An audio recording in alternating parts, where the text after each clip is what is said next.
Two people can make the exact same amount of money, down to the last penny, but end up living completely different financial lives. I'm talking one person is stressed out, buried in debt, and the other is chilling, totally secure, not a care in the world. How is that even possible? It sounds insane, right? But the reason is simple, and it's going to blow your mind. It's because money isn't just about math. It's not just numbers on a screen or in a bank account. It's all about psychology. What's happening up here? In your brain. This is the biggest secret that no one ever tells you about getting rich. Today, right now, here in Lucy and Zari's Dreamworld, we are going to unlock the secrets to winning the game of money. We're diving deep into The Psychology of Money by Morgan Housel, a book that is literally a cheat code for your financial future. It's not about complicated charts or boring spreadsheets. This book reveals the simple, powerful truths about how your mindset, your everyday habits, and even your secret fears are the real things that control your wealth. Forget everything you thought you knew, because we're about to change the game forever. In this video, we are going on an insane journey to explore 5 of the most powerful, life-changing lessons from this book. Think of it like a 5-level challenge for your brain. Each level you beat will make you stronger, smarter, and calmer about your money. We're going to completely rewire the way you think about wealth, and I promise you, by the end of this, you will have the tools to build a truly rich life, not just in your bank account, but in your mind. This is more important than any get-rich-quick scheme you've ever seen. So are you ready? Because we're about to explore these 5 insane ideas. First, why luck is way more important than you think. Second, the crazy illusion of control. Third, the secret power of saving money for no reason at all. Fourth, why real wealth is the money you don't see. And finally, the ultimate skill, knowing when you have enough. If you can master these 5 things, you will be unstoppable. Let's go!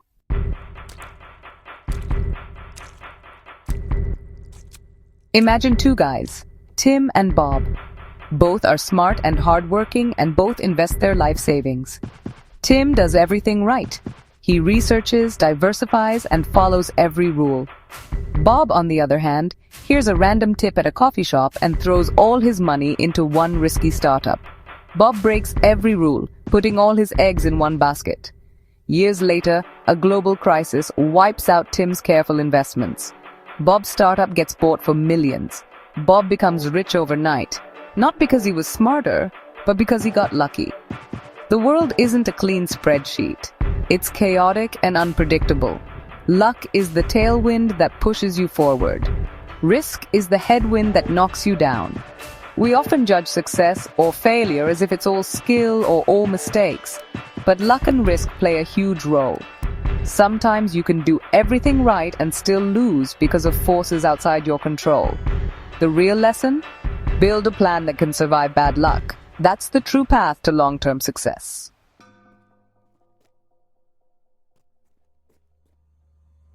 Okay, so if luck and risk are so powerful, does that mean we have zero control over our financial future? Are we just leaves in the wind, tossed around by random chance? No, not at all. This is one of the biggest paradoxes in finance, and understanding it is like unlocking a superpower. While you absolutely cannot control the outcome of your investments, or what the stock market does tomorrow, or whether a global crisis will happen, there is one thing you have 100% absolute control over: your own reactions. And this is where most people lose the game. Think about it. Most financial disasters, the kind that wipe people out, aren't caused by bad math or a faulty spreadsheet. They are caused by emotions. They are caused by a human being in a moment of intense pressure making a terrible decision. The biggest destroyer of wealth isn't a market crash, it's the panic that a market crash creates inside your own head. It's that voice screaming, "Sell everything now before it goes to zero." That single decision, made out of pure, raw fear, can do more damage than years of bad returns. This is the illusion of control. We think we are being smart and proactive when we react to the market's every move. We think we are taking control by selling when things look scary, or by buying like crazy when everyone is euphoric. But what we are actually doing is giving up control. We are letting our primal emotional brain take the wheel from our logical, long-term thinking brain. We are becoming a puppet, and our strings are being pulled by the day-to-day noise of the financial news cycle. The truth is, your financial success is less about what you do when things are going great, and more about what you do when things are going terribly. It's about how you behave in the fire.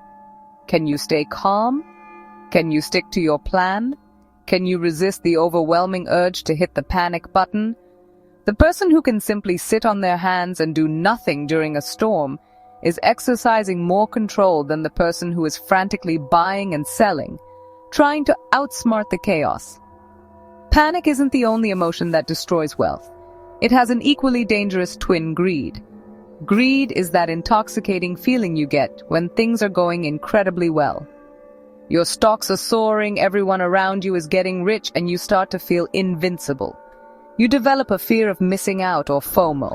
You see someone else making a fortune on a risky bet, and a voice in your head whispers, "Why not me? I deserve that too. I should take more risk. I need to get in on that right now." This feeling of greed is just as irrational as panic. It makes you abandon your carefully constructed plan in pursuit of a quick, massive win.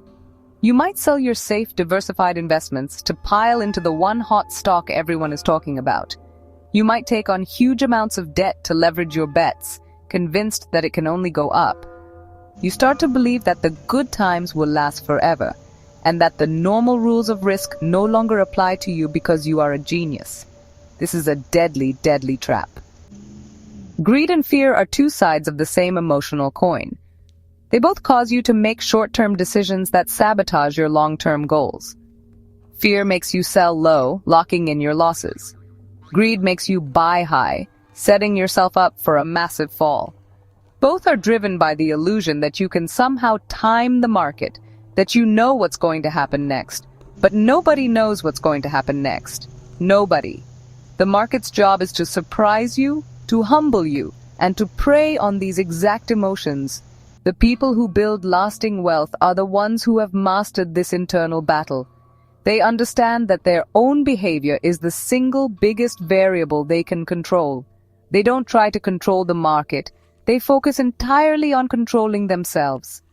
They create a financial plan, and they build automatic systems, like automatic monthly investments, that work for them regardless of how they feel. They put guardrails in place to protect themselves from their own worst emotional impulses, both the fearful ones and the greedy ones. So how do you actually do this? How do you win this internal war against panic and greed? The answer is surprisingly simple, but it's not easy. You need a plan. Not just any plan, but a financial plan that is written down, that you believe in, and that is designed for the long haul. This plan is your anchor in the emotional storm. It's the pre-written script you follow when you're too scared or too greedy to think clearly. It is the ultimate expression of control over your reactions. This plan needs to be made during a time of calm. You don't write your fire escape plan while the building is on fire. You sit down when the market is boring, when you're feeling logical and rational, and you decide your strategy. How much will you save each month? What will you invest in? And most importantly, what will you do when the market inevitably crashes by 20, 30, or even 50%? You write down the answer. I will do nothing. I will stick to the plan. I will continue investing as usual. Having this plan is what separates amateurs from professionals. An amateur reacts to the market. A professional sticks to their plan. When the market plunges, the amateur sees danger and panic sells. The professional with a plan sees the exact same plunge and sees a discount. They see an opportunity to buy the same great assets at a cheaper price, as their plan dictates. They have controlled their reaction in advance, and it transforms a crisis into an opportunity. This is the ultimate financial power move. Remember, you cannot control the wind, but you can set your sails. You can't control the returns the market will give you, but you can absolutely control your savings rate, your patience, and your behavior. The greatest returns often come from simply staying in the game longer than everyone else. And the way you stay in the game is by controlling the one thing you can, yourself. Master your emotions, stick to your plan, and you will have conquered the illusion of control.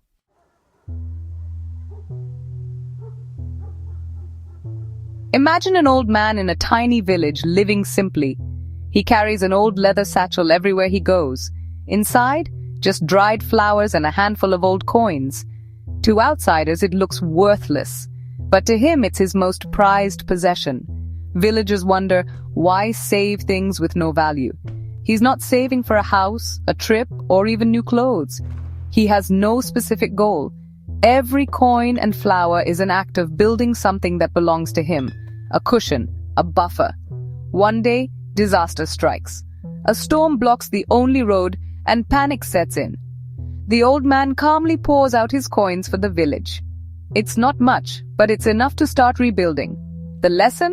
Saving for nothing gave him the freedom to help when it mattered most. When you save just to save, you build a fortress of options, a safety net for life's surprises. You're building a buffer between you and the chaos of the unknown. It's not about luxury, it's about peace of mind and the freedom to choose your path. Start your own satchel, save for the sake of saving, build your buffer, give your future self the gift of flexibility and calm.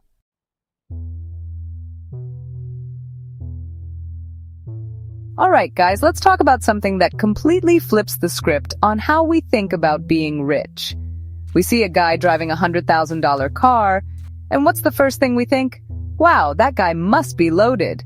We see the fancy car, the expensive watch, the massive house, and our brains just automatically assume that equals wealth. But here's the mind-blowing part. That's not wealth. That's just spending. Real wealth, the kind that gives you freedom and security, is completely invisible. It's the money that hasn't been spent. It's the investments quietly compounding in a brokerage account, the emergency fund sitting untouched in a savings account, the assets that aren't flashy but are working for you 24/7. Wealth is the car that wasn't bought, the designer clothes left on the rack, the first-class upgrade that was declined. It's the financial assets that haven't been converted into visible things.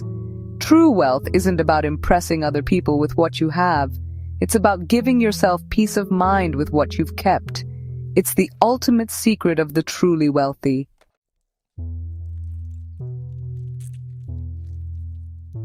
This lesson is one of the hardest for ambitious people to master. Knowing when enough is enough. We live in a world that constantly tells us to want more money, more success, more stuff. The finish line is always moving. You hit your first goal and immediately set a new, bigger one. This endless pursuit is celebrated as ambition, but it can become a treadmill you can never get off. If you don't define what enough means for you, you'll be chasing a horizon that always recedes. Lifestyle creep is the enemy of contentment. The hardest financial skill isn't making money, it's stopping the chase.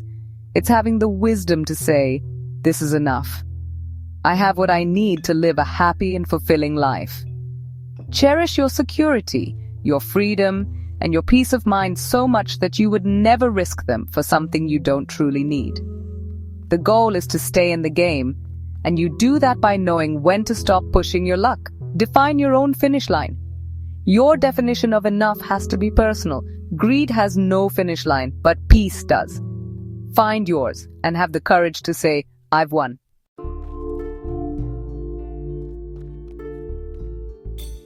These weren't just lessons. They were truths we carry every day. When you look at money through this lens, everything changes. You realize that luck and risk are two sides of the same coin, and it makes you more humble in success and more forgiving in failure. You understand that your emotional reactions to money, the panic, the greed, the fear, are often more dangerous than any market downturn. You begin to see the profound power of saving, not for a specific purchase, but for the priceless commodity of freedom and options it provides for your future self. You start to see that true wealth isn't paraded on the streets. It's built quietly in accounts and investments, an unseen fortress of security. It's the peace of mind that comes from knowing you have a buffer, the ability to weather any storm without losing sleep. And perhaps most importantly, you learn the hardest but most crucial skill of all, knowing when to stop. Understanding that the endless pursuit of more is a trap, and that defining what enough means for you is the only way to find true, lasting contentment and peace. The goal was never just to get rich. The psychology of money isn't about how to earn more. It's about how to live wisely with what you already have. It's a framework for making better decisions, for finding balance, and for using money as a tool to design a life that is genuinely rich in what matters most: time, relationships, and peace of mind. It's about building a life, not just a bank account. And if this inspired you, share and subscribe. New peaceful stories every Saturday and Sunday. Stay curious, stay positive. Welcome to your dream world. Remember, money can give you peace, but only if you understand it. It's not about complex spreadsheets or chasing hot stock tips. It's about mastering your own behavior. It's about thinking in decades, not days. It's about living in moments, not just for milestones. Which lesson resonated with you most? Was it the invisibility of wealth or the importance of knowing your enough point? Comment below and tell us, do you treat money with logic or emotion? Let's grow wiser together. Thank you for joining us on this journey.